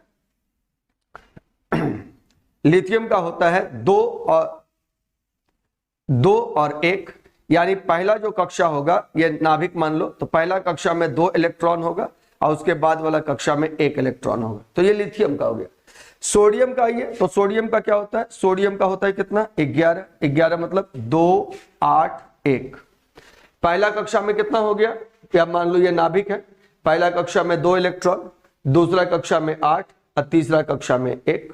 अब देखिए पीरियोडिक टेबल में सबसे ऊपर पहला ग्रुप में देखिए तो हाइड्रोजन है, उसके नीचे लिथियम है, उसके नीचे सोडियम है, उसके नीचे पोटेशियम है, उसके नीचे रुबिडियम है, उसके नीचे सीजियम है, उसके नीचे फ्रांसियम है। Hydrogen, lithium, sodium, potassium, rubidium, caesium, francium. ऊपर से नीचे जाएंगे साइज बढ़ेगा, सबसे बड़ा साइज फ्रांसियम का, उससे छोटा सीजियम का, सबसे छोटा हाइड्रोजन का। सबसे बड़ा फ्रांसियम, सीजियम, उससे छोटा रुबिडियम, उससे छोटा पोटेशियम, उससे छोटा सोडियम, उससे छोटा लिथियम, उससे छोटा हाइड्रोजन। अब बोलो सबसे अधिक है, आंसर होगा जो वर्ग में सबसे नीचे होगा वह सबसे, वर्ग में जो सबसे नीचे होगा वो सबसे बड़ा होगा, वर्ग में जो सबसे ऊपर होगा वो सबसे छोटा होगा। आवर्त में बोलेंगे जो सबसे बाएं हैं, ध्यान से सुन लेना, आवर्त में जो सबसे बाएं हैं वो सबसे बड़ा है और जो सबसे दाएं हैं वो सबसे छोटा है। सबसे बायां सबसे बड़ा, सबसे दायां सबसे छोटा, सबसे ऊपर सबसे छोटा, सबसे नीचे सबसे बड़ा। तो सबसे बड़ा कहां हो गया? सबसे बड़ा सबसे नीचे इधर हो गया और आवर्त में इधर हो गया। आवर्त के लिए इधर वाला बड़ा और वर्ग के लिए इधर वाला बड़ा। बात खत्म हो गया। बहुत अच्छा क्वेश्चन था। परमाणु का आकार सबसे अधिक किसका होता है? आंसर देंगे ऑप्शन नंबर बी यानी सीजियम। चलिए अब देखते हैं अगला। तो एक बात बताए थे, फिर से एक बार समझा दे रहे। अगर बोलेगा वर्ग में ऊपर से नीचे जाने पर परमाणु के आकार का बढ़ने का कारण होता है, आंसर देना कक्षा की संख्या का बढ़ना। फिर से समझ लो, आकार के बढ़ने का कारण वर्ग में बोलेंगे कक्षा की संख्या का बढ़ना, और आवर्त में जाने पर आकार के घटने का कारण तो बोलेंगे इलेक्ट्रॉन और नाभिक के बीच विद्युत बल बढ़ता है। क्यों? क्योंकि नाभिक में पॉजिटिव चार्ज भी बढ़ता है और बाहरी कक्षा के इलेक्ट्रॉन में नेगेटिव, माने बाहरी कक्षा के इलेक्ट्रॉन की संख्या भी बढ़ती है। बहुत अच्छा पॉइंट था, नोट कर लीजिएगा। इधर घटने का कारण होता है न्यूक्लियर का चार्ज बढ़ना, न्यूक्लियस का चार्ज बढ़ना, और दूसरा बाहरी कक्षा में इलेक्ट्रॉन की संख्या भी बढ़ना। चलिए वीडियो को स्टॉप करके लिख जरूर लीजिएगा, पॉइंट बहुत इंपॉर्टेंट था। अब आते हैं क्वेश्चन नंबर 9 पर। श्वेत फास्फोरस रखा जाता है। देखो श्वेत जो फास्फोरस होता है ये व्हाइट फास्फोरस होता है, इसको सफेद फास्फोरस कहते हैं। और जब प्रकृति में फास्फोरस के 5 अपरूप है, बात समझ लो, प्रकृति में फास्फोरस के 5 अपरूप है। श्वेत है, लाल है, काला है, बैंगनी है, सिंदूरी है। कौन कौन बोले? व्हाइट, रेड, वायलट, ब्लैक और सिंदूरी। ठीक है, ये 5 है। अब इस 5 में ज्यादातर हम बात करते हैं 2 ही की, एक सफेद और दूसरा लाल। कुछ लोग बोल रहा होगा सर वो पीलो होता है। अरे पीला जो होता है ना, सफेद फास्फोरस को ही पीला फास्फोरस कहते हैं। याद रखना, सफेद फास्फोरस को जब प्रकाश में रखते हैं तो उसका रंग पीला हो जाता है। लाइट में रखने पर उसका कलर जो होता है वो येलो हो जाता है। और सफेद प्रकाश माने जो फास्फोरस होता है, श्वेत फास्फोरस, वो आर्द्र वायु के साथ संपर्क में आने पर अपने आप जल जाता है। फिर से समझ लो, श्वेत फास्फोरस आर्द्र वायु के साथ संपर्क में आने पर अपने आप जल जाता है। मतलब व्हाइट फास्फोरस बहुत रिएक्टिव होता है। फिर से समझ लीजिए, आर्द्र वायु के संपर्क में आने पर अपने आप जल जाएगा। बहुत रिएक्टिव होता है, बहुत क्रियाशील होता है। गांव वगैरह में क्या होता है कि खेत वगैरह में हम लोग खाद डालते हैं, उसमें ही फास्फोरस होता है, नाइट्रोजन, फास्फोरस, पोटेशियम। अब कभी कभी फास्फोरस जो होता है ना, अपने आप रात के दिन में देखिएगा कि रात के समय में वो क्या होता है ना, अपने आप कहीं कहीं चिंगारी निकलेगा। अब गांव वाला लोग उसको भूत समझता है, भूत उतू नहीं होता है। वो श्वेत फास्फोरस अपने आप आर्द्र वायु में जल जाता है। जलता तो दिन में भी है, रात में भी है। रात में प्रकाश नहीं है, अंधेरा में स्पष्ट पता चल जाता है। यही बात होता है। तो श्वेत फास्फोरस क्योंकि बहुत रिएक्टिव होता है, इसीलिए हम लोग इसको रखते हैं किसमें डुबाकर? पानी में डुबाकर। बहुत इंपॉर्टेंट क्वेश्चन है ये। बहुत रिएक्टिव होता है और इसी श्वेत फास्फोरस का प्रयोग हम लोग आतिशबाजी में भी करते हैं, यानी पटाखा वगैरह बनाने में भी सफेद फास्फोरस का उपयोग किया जाता है। लाल फास्फोरस जो होता है ये अपेक्षाकृत कम क्रियाशील होता है, मतलब बहुत कम, माने कहिए कि बहुत कम क्रियाशील होता है। और इस लाल फास्फोरस जो होता है इसका हम लोग यूज PHO, लाल फास्फोरस का जो उपयोग है हम लोग करते हैं माचिस बनाने में। अक्सर एग्जाम में क्वेश्चन पूछता है माचिस बनाने में किसका प्रयोग होता है? तो माचिस का जो रगड़ने वाला सतह होता है ना, ये रगड़ने वाला सतह, इस रगड़ने वाला सतह को बनाने के लिए हम लोग इसी रेड फास्फोरस का यूज करते हैं। पटाखा बनाने में किसका यूज किया जाता है? श्वेत फास्फोरस का। धुआं वाला बम, अग्नि बम, ये सब अगर बनाना होता है तो वहां पर भी आपका श्वेत फास्फोरस से यूज होता है। बहुत क्रियाशील है, पटाखा उटाखा बनता है, बम बम बनता है इससे। लाल फास्फोरस माचिस बनाने के लिए।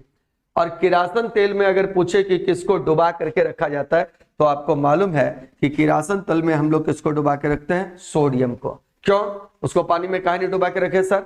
तो सोडियम को इसीलिए नहीं डुबा के रखे क्योंकि सोडियम पानी में के साथ भी अभिक्रिया कर जाता है। ये तो बहुत क्रियाशील है, फास्फोरसों से ज्यादा क्रियाशील है। इसीलिए ना तो इसको हवा में रखा जा सकता है, ना इसको पानी में रखा जा सकता है। इसको बढ़िया है किरासन तेल में रखना, मिट्टी के तेल में रखा जाता है।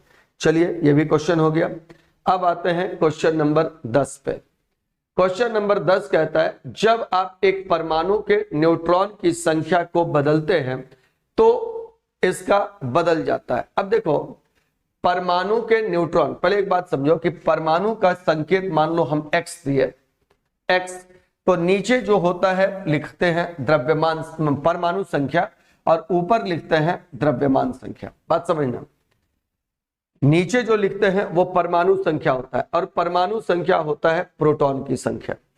ऊपर वाला जो नंबर है जो A बता रहे हैं, ये द्रव्यमान संख्या होता है। ए क्या होता है? द्रव्यमान संख्या। और ये होता है प्रोटॉन की संख्या प्लस न्यूट्रॉन की संख्या। तो ये जो है यहां पर ध्यान दीजिएगा, यहां पर इसको हम ऐसे लिख सकते हैं, ध्यान दीजिएगा कि ये जो है ना, इस ए का मतलब क्या हुआ? इस ए का मतलब आप समझिए ये प्रोटॉन प्लस न्यूट्रॉन है। और ये जेड का मतलब क्या हुआ? ये जेड का मतलब है ये पी है यहां। अब ऐसे समझिए। अब देखिए, ध्यान से सुनिएगा को कि जब आप न्यूट्रॉन की संख्या को बदल रहे हैं तो न्यूट्रॉन की संख्या मतलब इसको आप बढ़ा रहे, इसको जब बढ़ाओगे तो फिर ए बढ़ेगा ना, जेड क्यों बढ़ेगा? क्योंकि जेड क्या है? प्रोटॉन। तो जब आपने न्यूट्रॉन की संख्या को बदला या बढ़ाया या घटाया, जो भी किया, तो इससे जो बदलेगा वो ए बदलेगा और ए द्रव्यमान संख्या है। नीचे वाली जो संख्या है ये परमाणु संख्या या प्रोटॉन की संख्या, ये तो नहीं बदला। तो आपको मालूम है कि ऐसे स्थिति में जब एक दूसरा हमको कुछ मिला, कोई दूसरा चीज मिला मान लो, जिसका परमाणु संख्या तो सेम हो गया लेकिन द्रव्यमान संख्या अलग अलग है, तो उसको हम कहेंगे समस्थानिक, यानी उसको हम कहेंगे आइसोटोप। आंसर हो गया समस्थानिक आइसोटोप। इसको ऐसे एक एग्जांपल से समझिए। देखो मान लो कार्बन है 612 और आपने क्या किया, एक न्यूट्रॉन बढ़ा दिया। अगर एक न्यूट्रॉन बढ़ा दिए तो नीचे का नंबर तो 6 का 6 ही रहा, लेकिन ऊपर का नंबर में प्रोटॉन, इसमें क्या था, प्रोटॉन और न्यूट्रॉन 6 था, 6 प्रोटॉन था और 6 न्यूट्रॉन था। अब इसमें क्या है कि जब एक बढ़ाइएगा तो 6 प्रोटॉन और 7 न्यूट्रॉन, यानी टोटल कितना हो गया 13।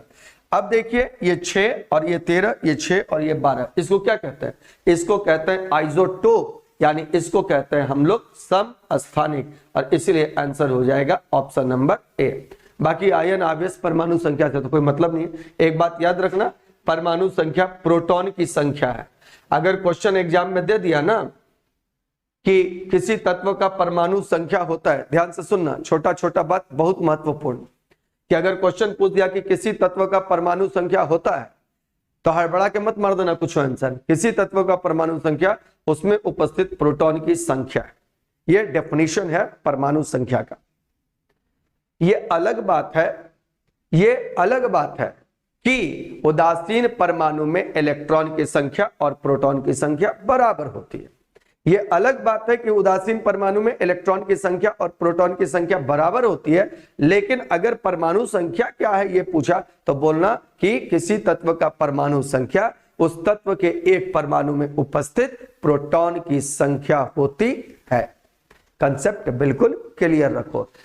चलिए अब आ जाइए अगला क्वेश्चन। क्वेश्चन आते हैं नेक्स्ट क्वेश्चन पे। क्वेश्चन नंबर है हम लोग का 11। एल्यूमिनियम परमाणु में इलेक्ट्रॉनों का सही वितरण कौन सा है? देखिए एल्यूमिनियम परमाणु में इलेक्ट्रॉन का सही वितरण, एल्यूमिनियम का तो सबसे पहले अब वितरण लिखना है तो इसका परमाणु संख्या लिखिए, और परमाणु संख्या नीचे लिखाता है 13, बाएं तरफ नीचे में, बाएं तरफ नीचे में लिखना है परमाणु संख्या अब 13। अब इसका लिखो तो आप एक बात याद रखिए कि पहला कक्षा में कितना इलेक्ट्रॉन होता है तो वो होता है 2, दूसरा कक्षा में कितना होता है 8, और बच गया कितना 3, तो 3 होता है। पहले एक बात जान लो, किसी कक्षा में अधिकतम कितने इलेक्ट्रॉन होंगे। अगर ये क्वेश्चन पूछ दिया कि किसी कक्षा में अधिकतम इलेक्ट्रॉन, अधिकतम को हम शॉर्ट में मैक्सिमम लिख रहे हैं, किसी कक्षा में अधिकतम इलेक्ट्रॉन कितने होते हैं, मैक्सिमम इलेक्ट्रॉन कितने होते हैं, आंसर देना 2n²। किसी कक्षा में मैक्सिमम इलेक्ट्रॉन कितना होता है तो बोलना 2n²। लेकिन अगर क्वेश्चन ये कह दे कि अगर वो कक्षा बाहरी कक्षा हो, क्या बोले, अगर वो कक्षा बाहरी कक्षा हो तो अधिकतम कितने इलेक्ट्रॉन होंगे, तब 2n² नहीं होगा। कोई भी कक्षा पहला वाला को छोड़कर, कोई भी कक्षा पहला वाला को छोड़कर अगर वो बाहरी कक्षा है तो उसमें मैक्सिमम कितना 8 से ज्यादा रह नहीं सकता है।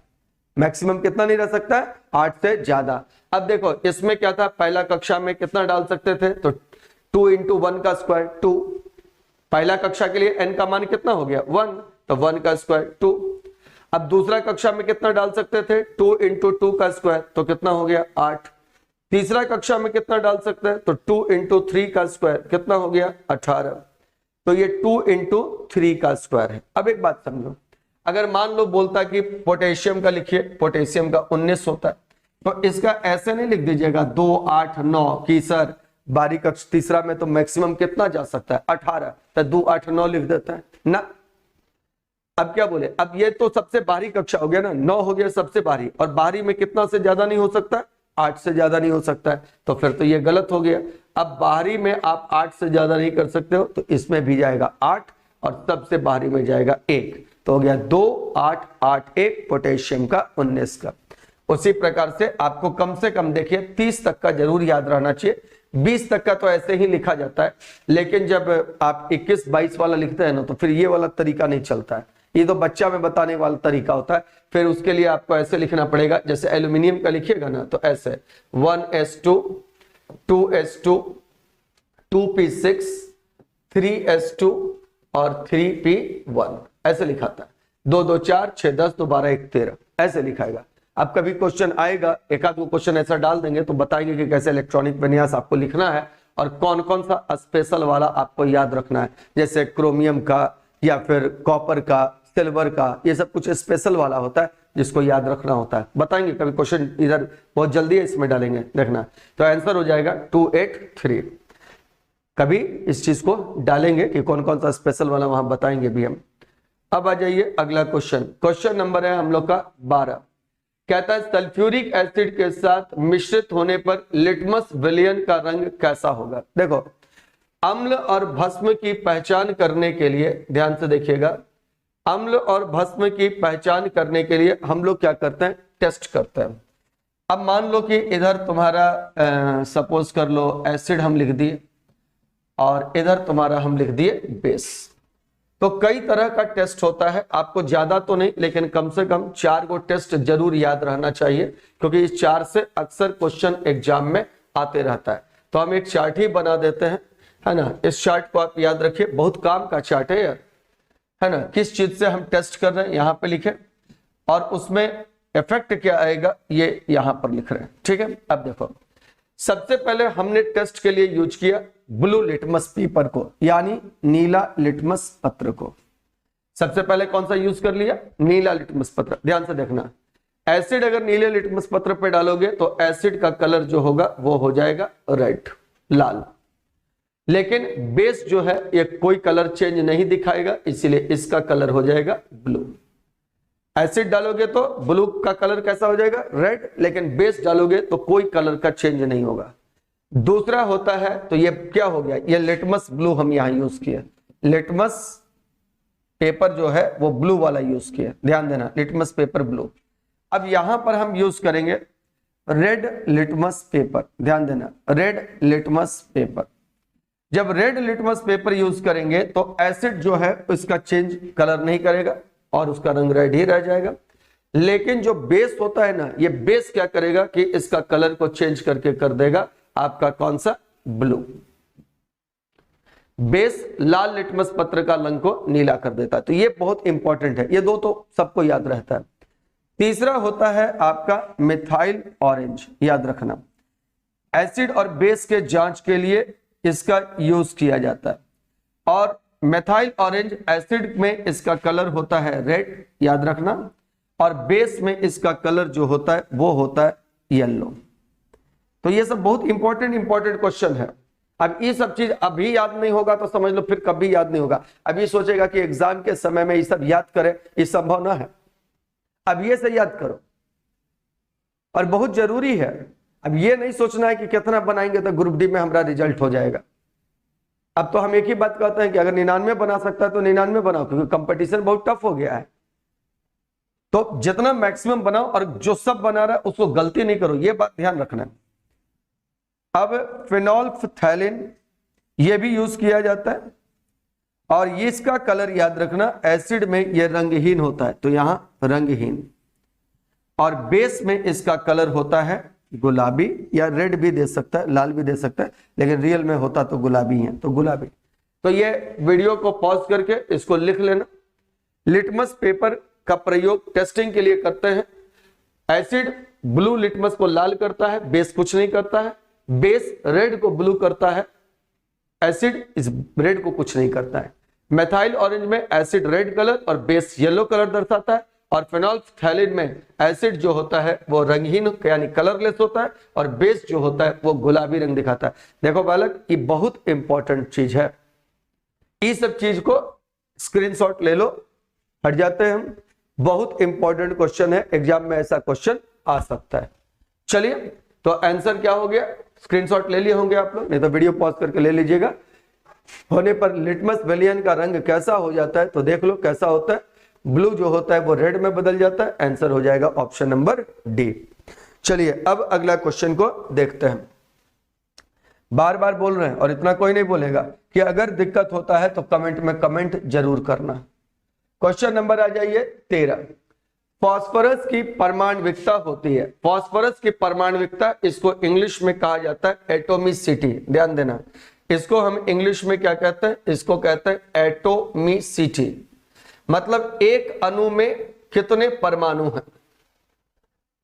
एक अणु में परमाणु की संख्या को परमाणविकता कहते हैं। Number of atoms in molecules, number of, English में लिख दे रहे हैं, हिंदी में आप लिखना चाहते हो तो लिख लो मेरे साथ साथ। एक अणु में परमाणु की संख्या, number of atoms in molecules, इसको फास्फोरस की, इसको कहते हैं हम लोग परमाणविकता। अब फास्फोरस में क्या होता है ना कि फास्फोरस जो होता है इसका स्ट्रक्चर टेट्राहेड्रल होता है, याद रखना, ये तो बहुत इंपॉर्टेंट चीज बता दी है हमको।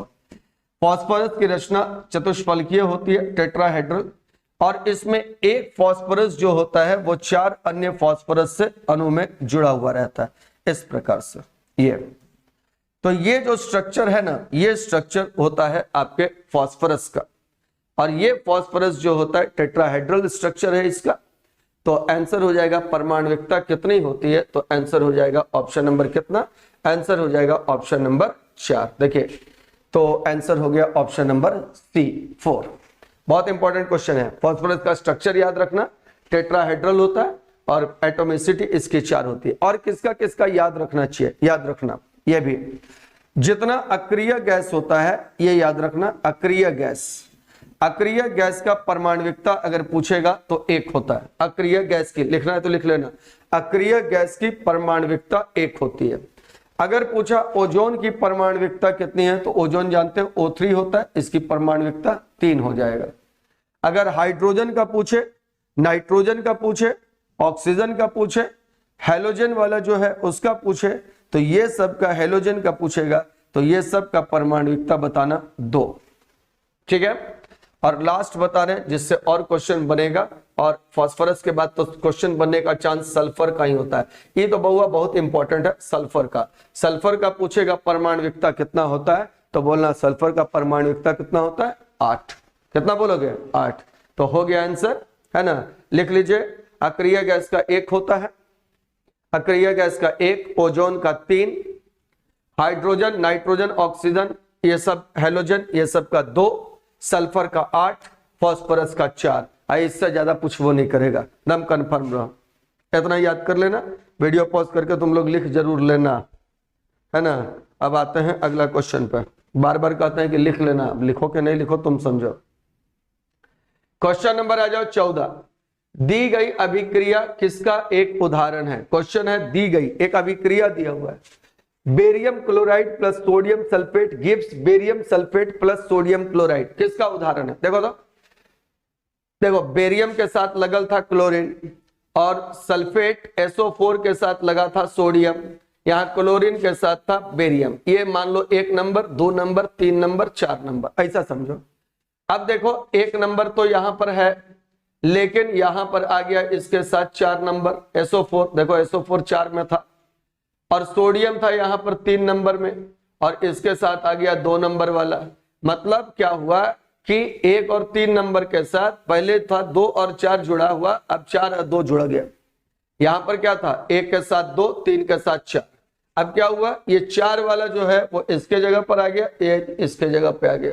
तो जब एक दूसरे को दोनों हटा रहा है तो इसको कहा जाता है डबल डिस्प्लेसमेंट, यानी दोहरी विस्थापन अभिक्रिया। याद रखना, बेरियम किसको हटाया, सोडियम को, सोडियम किसको हटाया, बेरियम को, बेरियम दिया सोडियम को 1 फैट, सोडियम दिया बेरियम को 1 फैट, दोनों अपना अपना जगह बदल दिया और रिएक्शन हो गया डबल डिस्प्लेसमेंट। विस्थापन में सिर्फ एक दूसरे को हटाता है, दूसरा वाला पहले को नहीं हटा सकता है। जैसे जिंक का रिएक्शन, पहला एग्जांपल दे रहे हैं, जिंक का रिएक्शन करवाओ कॉपर सल्फेट से, जिंक का रिएक्शन कॉपर सल्फेट से कराओगे तो क्या होगा, जिंक सल्फेट और कॉपर बनेगा। तो जिंक ने कॉपर को डिस्प्लेस किया, जिंक ने कॉपर सल्फेट से कॉपर को विस्थापित किया, हो गया ZnSO4 प्लस कॉपर। तो ये हो गया डिस्प्लेसमेंट का एग्जांपल, देख लो। अब तीसर का देखो, अपघटन। अब अपघटन किससे हो रहा है, मान लो एक होता है ऊष्मीय अपघटन, एक होता है वैद्युत अपघटन। तो चलो उष्मीय अपघटन ही समझा। अपघटित होना मतलब टूटना होता है। अब कैसे टूट रहा है उसके आधार पर बहुत कुछ होता है। जैसे यहाँ प्रकाश से टूट रहा है तो फोटोलिटिक अपघटन हुआ, उष्मा से टूटेगा तो उष्मीय अपघटन होगा, विद्युत से टूटेगा तो वैद्युत अपघटन होगा। हम उष्मीय अपघटन का एक एग्जाम्पल बता देते हैं। चूना पत्थर को अगर हम गर्म करते हैं, डेल्टा या ट्राइंगल कहो, इसको हीट के लिए कहा जाता है। जब चूना पत्थर को गर्म करते हैं तो बनता है कैल्शियम ऑक्साइड और साथ में बनता है कार्बन डाइऑक्साइड। तो चूना पत्थर टूट के CaO और CO2 दिया, तो ये हो गया हम लोग का अपघटन का एग्जाम्पल। आंसर ये अपघटन का ये एग्जाम्पल हो गया। चलो अब फोटोलिटिक मतलब प्रकाश के साथ, प्रकाश की उपस्थिति में टूटना। अब भाई इसका एक एग्जाम्पल तो प्रकाश संश्लेषण है, जिसमें प्रकाश की ऊर्जा जल का अणु जब ग्रहण करता है तो H+ देता है और OH- रिलीज होता है, H+ और OH-। चलो वो तो नहीं हम बता रहे, दूसरा वाला वो बताते हैं। आपको मालूम होगा कि सिल्वर नाइट्रेट सूर्य की प्रकाश में अपघटित हो जाता है, इसीलिए सिल्वर नाइट्रेट को रंगीन कांच की बोतलों में रखते हैं। देखो बढ़िया एगो क्वेश्चन आ गया, क्वेश्चन पूछ दिया कि सिल्वर नाइट्रेट को सूर्य के प्रकाश माने रंगीन कांच के बोतल में क्यों रखते हैं, तो जवाब दे देना क्योंकि सूर्य के प्रकाश में अपघटित होता है। तो देखो एक क्वेश्चन से कितना सारा क्वेश्चन बता दिए। जम के इसको दोस्तों के बीच शेयर करो, है ना। और सिल्वर नाइट्रेट को देखो सबको फायदा होना चाहिए। कंपटीशन जो होता है वो तभी होता है जब ईमानदारी से सब काम करे। और यहाँ देखिए सिल्वर नाइट्रेट सूर्य के प्रकाश में अपघटित हुआ, यहाँ पर थोड़ा सा गड़बड़ हुआ है हमसे, है ना। यहाँ पर हमको ये चीज नहीं लिखना है, चलो हटाओ इसको। लेकिन ये तो यहाँ पर रहेगा ना, हाँ Ag+ हो जाएगा और NO3 2- हो जाएगा। NO3- सिर्फ माइनस होगा, 2- नहीं होगा। NO3-। तो यहां देखो सिल्वर नाइट्रेट सूर्य के प्रकाश में टूट गया तो ये फोटोलिटिक अपघटन हो गया। ये किसका एग्जाम्पल हो गया, ये हो गया फोटोलिटिक अपघटन का। अब सब एग्जाम्पल तुम समझ लो। विस्थापन में जिंक ने कॉपर को डिस्प्लेस किया, दोहरी विस्थापन में दोनों एक दूसरे को डिस्प्लेस किया, जो कि एग्जाम्पल में दिखाया। फोटोलिटिक में सूर्य के प्रकाश में अपघटन हो गया, ये लाइट से हुआ। और अपघटन यहां पर ऊष्मीय अपघटन दिखा रहे हैं जिसमें ऊष्मा से अपघटित हो गया। चलिए ठीक है, बहुत अच्छा क्वेश्चन था, बहुत सारा इंफॉर्मेशन इससे निकल के आया। क्वेश्चन पूछेगा कि चांदी के सिल्वर नाइट्रेट को रंगीन बोतलों में क्यों रखा जाता है, तो बस कहेंगे प्रकाश से अपघटित होने से बचाने के लिए।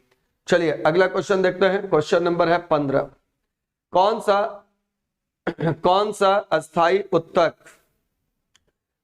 अस्थायी उत्तक पौधे को कठोर और मजबूत बनाता है। देखो कौन सा अस्थायी उत्तक पौधे को मजबूत बनाता है, तो आप जानिए इसका आंसर होगा स्क्लेरेनकाइमा। क्यों होगा, क्योंकि यह मृत कोशिका से बना होता है। पहला तो बात याद रखो, स्क्लेरेनकाइमा मृत कोशिका से बना हुआ उत्तक होता है और यह अस्थायी उत्तक का एक प्रकार है।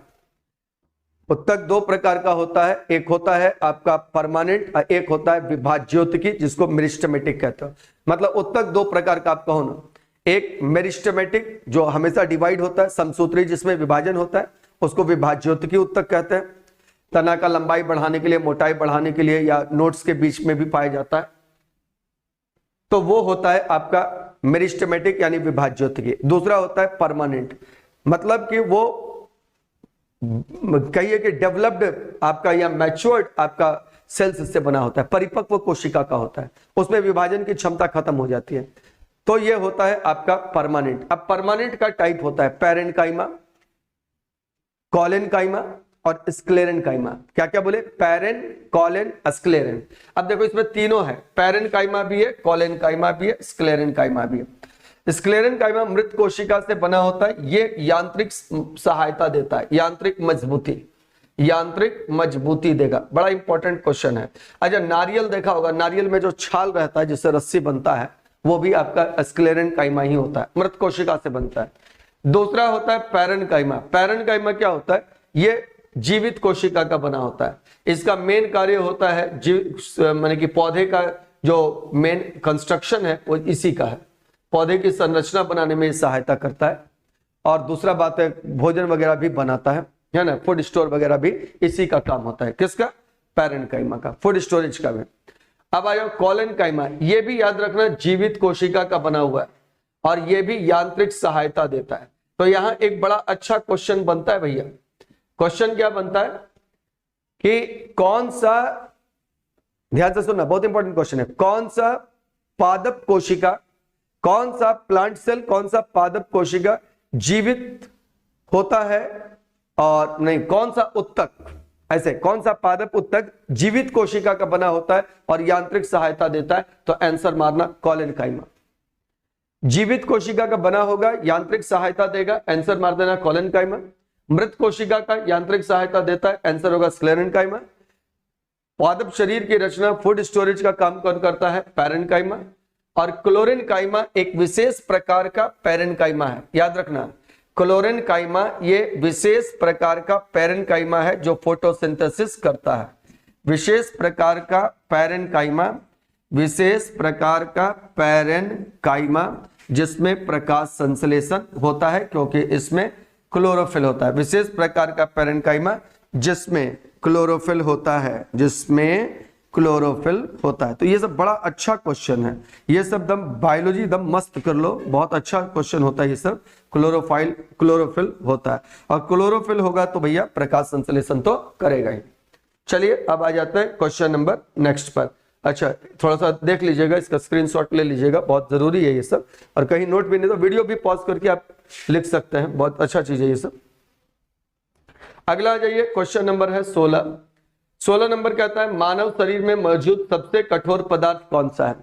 मानव शरीर में मजबूत सबसे कठोर पदार्थ होता है दांत की परत, याद रखना, और इस दांत की परत का नाम है, सबसे बाहरी परत है, और इसी को कहा जाता है इनेमल। दांत का परत सबसे बाहरी वाला सबसे मजबूत शरीर का भाग है और ये इनेमल कहलाता है। जांग की हड्डी सबसे मजबूत हड्डी होती है, इस जांग की हड्डी को कहा जाता है फीमर, याद रखना। अगर बोले कि कौन सी हड्डी सबसे मजबूत होती है तो कहेंगे जांग की हड्डी। और बोलेगा कि सबसे मजबूत मांसपेशी कौन सा है, लिख लेना आप लोग, क्योंकि कभी कभी पूछता है, तो जबड़ा का मांसपेशी, उसका नाम होता है सबसे मजबूत मांसपेशी का मैसेटर। नाम लिख लो, ये वाला जो है ना, ये वाला मांसपेशी, ये सबसे मजबूत मांसपेशी है, ये वाला जबड़ा वाला, तो इसको कहा जाता है मैसेटर। तो सबसे मजबूत हड्डी पूछेगा तो फीमर, जांग का हड्डी, याद रखिएगा। भीम कसम खाया था कि दुर्योधन का जो है वो जांघें तोड़ेंगे, तो सबसे मजबूत हड्डी उसी का होता है। और मांसपेशी होता है मैसेटर, और दांत की हड्डी है, दांत की परत जो सबसे मजबूत है वो है इनेमल। तो मानव शरीर का मौजूद सबसे कठोर पदार्थ कौन हो गया? इनेमल। नेक्स्ट आ जाइए, तो तीनों बात बता दिए, दांत की परत इनेमल सबसे मजबूत है, ये सबसे मजबूत हड्डी जांघ का हड्डी, सबसे लंबा हड्डी भी होता है ये, आपको मालूम है, फीमर। और सबसे मजबूत अगर मांसपेशी पूछ दिया तो मैसेटर। इंफॉर्मेटिव क्वेश्चन था, बहुत अच्छा, लिख लीजिएगा ये सब चीज, आपको ये सब चीज भूलना बिल्कुल नहीं है। क्वेश्चन नंबर आइए आप 17, आलू किस कुल का पौधा है? तो आपको मालूम है कि ये तो आंसर मालूम है कि आलू सोलेनेसी कुल का पौधा होता है, इसका नाम ही होता है वैज्ञानिक नाम सोलेनेसी ट्यूबरोसम। नहीं जानते हो, लिख लो, सोलेनेसी लिखा हुआ है, ट्यूबरोसम, सोलेनेसी ट्यूबरोसम। अच्छा, ग्रैमिनी में कौन कौन आता है? तो ग्रैमिनी में 2-4 गो नाम लिख लो, जैसे चावल, गेहूं, जो खाने वाला मेन चीज मकई उकई होता है ना, मक्का उक्का, ये सब इसमें आता है, तो चावल गेहूं इसमें। कंपोजिटे जो होता है ये फूल वाला होता है, इसमें एगो याद रखो सूर्यमुखी, एग्जाम्पल तो जरूर याद रखना, फिर क्वेश्चन बनेगा कैसे। एक सूर्यमुखी याद रखना, दूसरा मेरी गोल्ड याद रखना, मेरी गोल्ड। और फिर आ जाओ कुकुरबिटेसी, इसमें भी 2 गो चीज याद रखो, एक याद रखो तुम कद्दू, है ना, कद्दू, और दूसरा याद रखो खीरा, ये कुकुरबिटेसी का होगा। तो ये सब एग्जाम्पल याद रहना चाहिए। हर कुल का 2-4 गो पौधा का नाम, है ना, 5-7 को जो बहुत इंपॉर्टेंट होता है वो नाम याद रहना चाहिए। आलू किस कुल का पौधा है? तो सोलेनेसी हो गया, ग्रेमिनी में चावल गेहूं हो गया, कंपोजिटी में सूर्यमुखी और मेरीगोल्ड हो गया, और कुकुरबिटेसी में कद्दू और खीरा हो गया। तो ये सब वीडियो पॉज करके आप लिख लीजिएगा बार बार, क्योंकि ज्यादा हम आपका टाइम वेस्ट नहीं करना चाहते हैं, आपका डाटा भी बचाना है और भी आपको काम रहता है। क्वेश्चन नंबर आ जाइए 18, मनुष्य को ऊर्जा के लिए कार्बोहाइड्रेट की आवश्यकता होती है जिन्हें वो प्राप्त करता है। मनुष्य को ऊर्जा के लिए जो कार्बोहाइड्रेट चाहिए वो कहां से मिलेगा? देखो, आदमी सेलुलोज प्राप्त नहीं कर, मैंने पचा नहीं सकता, ऐसा आदमी में मैकेनिज्म ही नहीं कि सेलुलोज वो पचा ले, है ना। तो वो प्राप्त करता है कहां से? स्टार्च से। स्टार्च क्या है? कार्बोहाइड्रेट। आलू है ना, चावल है, गेहूं है, ये सब में स्टार्च होता है। और ये स्टार्च यानी कार्बोहाइड्रेट जो होता है, हमारे एंजाइम्स जो भी होते हैं, टाइलिन और एमाइलेज जो एंजाइम होता है, या एमाइलेज जो एंजाइम, उससे वो टूटता है और टूट के ग्लूकोज बनाता है। तो आंसर हो जाएगा ऑप्शन नंबर ए। सेलुलोज का पाचन जो होता है, वो जो जुगाली करने वाला जानवर होता है ना, रूमिनेंट एनिमल, जैसे तुम्हारा गाय हो गया, भैंस हो गया, वो सब इसको पचा सकता है। अब आ जाइए अगला क्वेश्चन। क्वेश्चन नंबर आ जाइए 19 कहता है लाल मिर्च तीखी होती है क्योंकि उसमें क्या होता है? तो लाल मिर्ची तीखी इसीलिए होती है क्योंकि इसमें कैप्सेसिन होता है। याद रखिएगा, इसमें जो चीज होता है कैप्सेसिन, बहुत इंपॉर्टेंट है।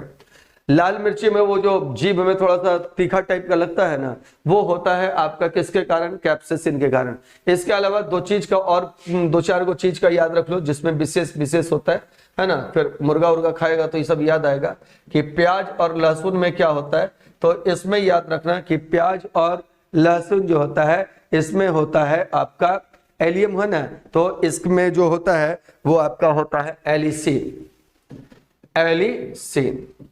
प्याज और लहसुन इसमें होता है एलिसिन। ठीक है, लिख लीजिए, प्याज और लहसुन में होता है एलिसिन। उसके बाद अगर हल्दी में पूछ दिया, हल्दी में क्या होता है? तो हल्दी में लिख लीजिए, इसमें होता है ना कुकुरमिन, CURMIN। ठीक है, क्यूक्यूरमिन होता है हल्दी में। इसके बाद क्यूरक्यूमिन होता है, CUR, यहां थोड़ा देख लीजिए, CUR, थोड़ा गलती है, CURCUMIN,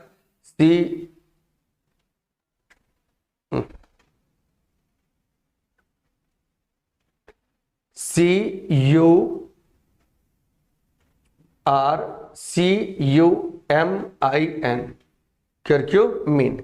तो हल्दी में अगर पूछेगा तो क्या होता है? तो ये लिखिएगा। इसके बाद अगर अदरक में पूछेगा, अदरक में, तो इसका भी लिख लीजिए, इसका होता है जिंजर बीन, जिंजर, ZIN, जी से नहीं होता, याद रखना, जिंजर बर्न। तो इतना याद रखिए। चलो एक और हल्दी का हो गया, अदरक का हो गया, ठीक है, इतना बहुत है। तो यहां पर आंसर हो जाएगा कैप्सेसिन। तो ये सब डाटा जो है ना, वो उसको याद रखिए। प्याज वाला तो जरूर याद रखिएगा, एलिसिन होता है। हल्दी में भी बहुत बार पूछा है, कर्क्यूमिन। अदरक तो नहीं पूछा है, लेकिन लिखा दिया एक्स्ट्रा, नोट कर लीजिएगा। और लास्ट क्वेश्चन आ जाइए, क्वेश्चन नंबर है अब लास्ट, है ना। इसके बाद आप लोग का अगला टेस्ट का डिस्कशन कल होगा। कहता है कौन सा पौधा जो होता है ना कीट पकड़ता है। तो कीट पकड़ के क्या करता है मालूम है? कीट पकड़ के सबसे पहले बोलो, पौधा कीट काहे पकड़ता है, काहे खाता है? तो वो अपना प्रोटीन का रिक्वायरमेंट पूरा करता है। यानी सीधा सीधी कहो, प्रोटीन नहीं कहते हैं ज्यादा अच्छा, इसको कहते हैं नाइट्रोजन का रिक्वायरमेंट पूरा करता है। किसका रिक्वायरमेंट? नाइट्रोजन का। उसको जरूरत पड़ता है नाइट्रोजन का, नाइट्रोजन वो कीटे से प्राप्त करता है, इसीलिए पौधा कीट पकड़ता है या कीट को पचाता है, ताकि कीड़ा से जो नाइट्रोजन उसको उपलब्ध हो सके। बहुत सारा होता है कीड़ा जो कि कीट मैंने पौधा जो कीट पकड़ता है, उसमें एक एग्जाम्पल है नेपेंथस। इसी को आप दूसरा नाम कहते हो पिक्चर प्लांट। इसी का दूसरा नाम है पिक्चर प्लांट, है ना। मटका जैसा इसमें पकड़ने वाला पत्ता इसका मटका जैसा हो जाता है।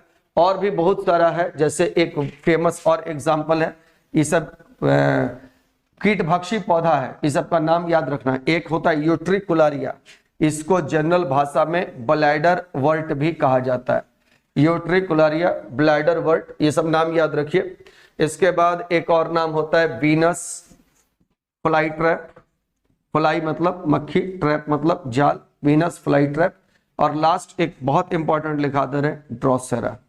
तो ये चार को कीटभक्षी पौधा का नाम याद रखिए, एक आध गो तो इसी में से आ जाएगा। तो पहले तो फिर कीट पकड़ता क्यों है? तो नाइट्रोजन का कमी के लिए। कौन कौन है? तो ये सब इसका एग्जाम्पल है। वीडियो को स्टॉप कर लीजिएगा, लिख लीजिएगा, ठीक है। और अगर हमको आप लोग को मेरा डिस्कशन अच्छा लग रहा होगा तो फिर लाइक शेयर सब्सक्राइब तो करना ही है आप लोग को। तो ठीक है, आप लोग को गुड नाइट, फिर कल मिलते हैं अगले डिस्कशन में। बाय।